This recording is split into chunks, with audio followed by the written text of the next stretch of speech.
Hello students, I am Isha madam. Inflorescence next हमारा जो part आता है वो आता है इनफ्लोरोसेंस। आपको याद होगा फ्लावर्स, जो ये एंजियोस्पर्म प्लांट होते हैं, they are known as the flower bearing plant and flowers they are not only for the ornamental, they are also perform the function of reproduction. Now what is inflorescence? Arrangement of flowers on the floral axis is known as the inflorescence.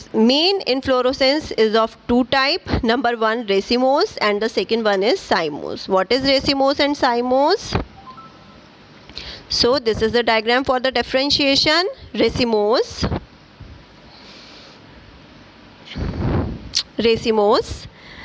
you can see the diagram of racemose arrangement, and this is the cymose. यहाँ पर कोई भी axial flower नहीं है, यहाँ पर axial flower present है। Main axis continues to grow, जो मेन एक्सिस, इसको हम बोलते हैं main axis, it continues to grow. Flower are borne literally on an acropetal manner. अभी एक्रोपिटल आया था। एक्रोपिटल मीन्स जो न्यू होते हैं वो अपेक्स पे होते हैं and the older one are on the base. Flower are borne on basipetal manner. इसमें जो फ्लावर बोर्न होते हैं वो बेसिपिटल, आप देख सकते हैं डिफरेंस। जो नए फ्लावर हैं वो नीचे लोअर साइड पे हैं और जो ओल्डर फ्लावर्स हैं वो अपर साइड पर हैं। तो ये बेसिपिटल मैनर और एक्रोपिटल मैनर, ये हमारा डिफरेंस होता है रेसिमेस और साइमोस में। इसमें जो मेन एक्सिस है वो डिफ्रेंशिएट होती है। यहाँ पर टर्म जो मेन एक्सिस होती है उस पर टॉप पर एक फ्लावर जो है वो प्रेजेंट होता है। नेक्स्ट आता है आपका older flower at the base, ये हमारा एक्रोपिटल मैनर है, and older flower at the tip, new flower at the base, ये हमारा बेसिपिटल मैनर है। एग्जाम्पल है लिली और jasmine, example Brassica campestris, and the second one is Raphanus sativus. Raphanus sativus is the name, botanical name of radish, and snapdragon. Snapdragon आप 12th में भी आगे पढ़ेंगे। आर्थिनियम में ये जो प्लांट होता है, इस स्नैपड्रैगन इम्पॉर्टेंट है, ये हम आगे डिस्कस करेंगे 12th क्लास में। Now the flower is the reproductive unit of angiospermic plant, and angiospermic plant are known as because they bear the flower.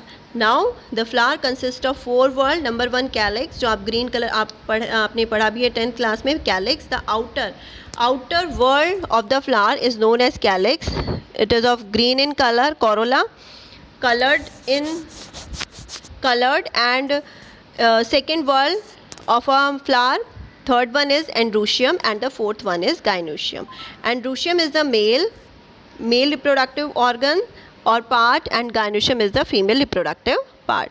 Now next term is the unisexual and the bisexual. Bisexual, when the both androecium and gynoecium present in the flower, is known as the bisexual.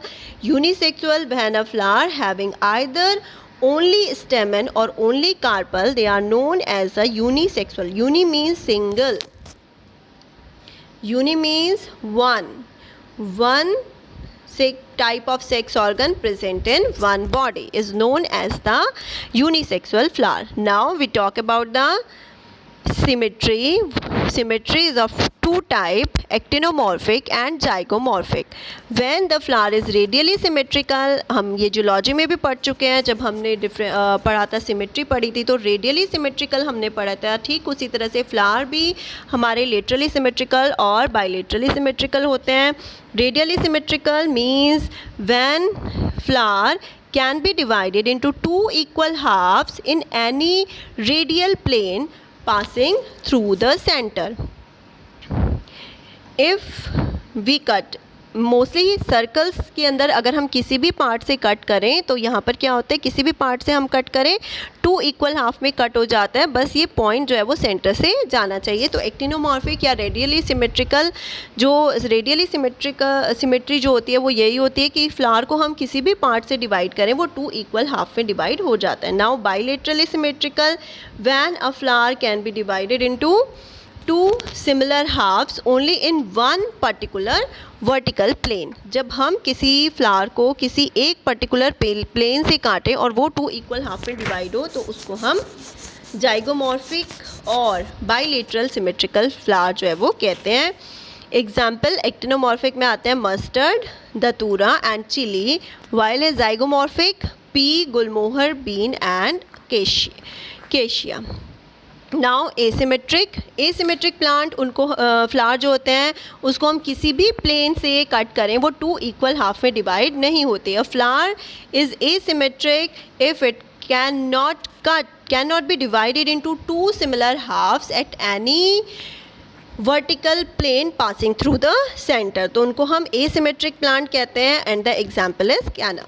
A flower may be ट्राइमेरस, pentamerous very important. Trimerous, the whorls present in the flower 3 in number or the multiple of 3, it is known as the trimerous. Pentamerous 5 or multiple of 5. Tetramerous 4 और multiple of 4. तो ये हमारे flower जो है वो ट्राइमेरस हो सकते हैं, पेंटामेरस हो सकते हैं या टेट्रामेरस हो सकते हैं. नेक्स्ट आता है हमारा flowers with bracts, reduced leaf, frond, bracteate and ebracteate. What is the meaning of bracteate? Bracteate flower in which flower has bract, they are known as the bracteate, and when bracts are not found, they are known as the ebracteate flower. Next most important terms, that is about the hypogynous, perigynous and epigynous. What is the meaning of hypogynous? Gynoecium occupies the highest position, means कि जो gynoecium है वो highest position पे है और बाकी जो parts हैं वो सब जो है gynoecium से नीचे की तरफ place हैं. तो gynoecium means जो ovary है वो superior position पे है. That type of flower are known as the hypogynous. Superior ovary, mustard, China rose. And perigynous, gynoecium is situated in the center. Other parts of the flower are located on the rim of the thalamus. Means कि जो जितने भी parts या जितने भी walls हैं flower के, चाहे वो ओवरी है, एंड्रोशियम है, पेटल हैं, सेपल हैं, ये सब जो है एक रिम पर या एक ही पोजीशन पर प्रेजेंट होते हैं. तो उसको हम बोलते हैं perigynous. And what is the epigynous? वैन, जैसे हमने हाइपोगाइनस में पढ़ा था, ओवरी सुपीरियर पोजीशन पे है. यहाँ पर जो ओवरी होती है वो इन्फीरियर पोजीशन पे होती है. इसको हम इन्फीरियर ओवरी भी कहते हैं. Margin of thalamus grows upward, जो इसके अंदर ओवरी सेटल डाउन हो जाती है, नीचे आ जाती है और थैलेमस ऊपर की तरफ आ जाता है, जिसकी वजह से अदर पार्ट्स जो है वो ओवरी से ऊपर की तरफ प्लेस हो जाते हैं. That is known as the epigynous flower. और इसका एग्जाम्पल है आपका guava, cucumber and ray floret of sunflower. You can see the diagram. This one for the hypogynous, you can see the ovary is placed at the higher position, so ovary is superior.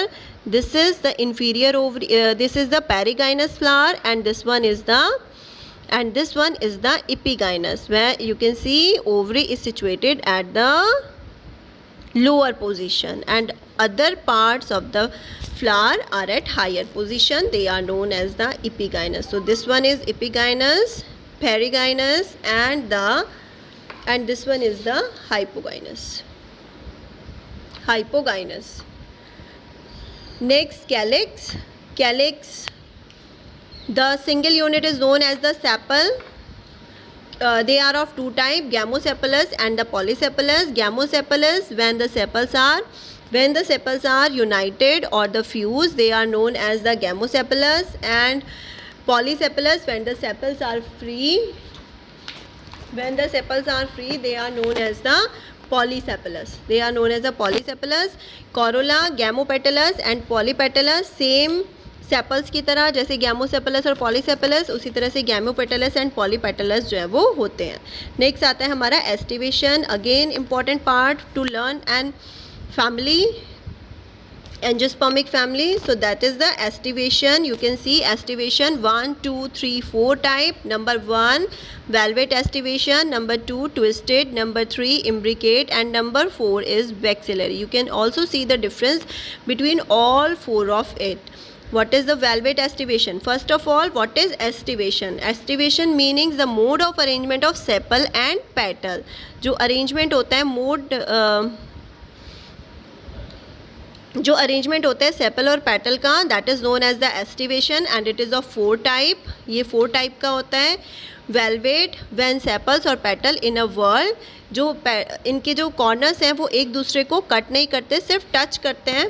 तो इसको हम क्या बोलते हैं, valvate aestivation. Twisted, you can see the one end of the petal or the sepal is outside and the other end is the inner side. It is known as the twisted. Imbricate, when both the ends of one petal or the sepal at the inside and one is the outside, it is known as the imbricate estivation. You can see 1 2 3 1 2 3 4 5, and out of 5 one has both the ends inner side and other has both the ends outer side. It is known as the imbricate. Vexillary, you can see one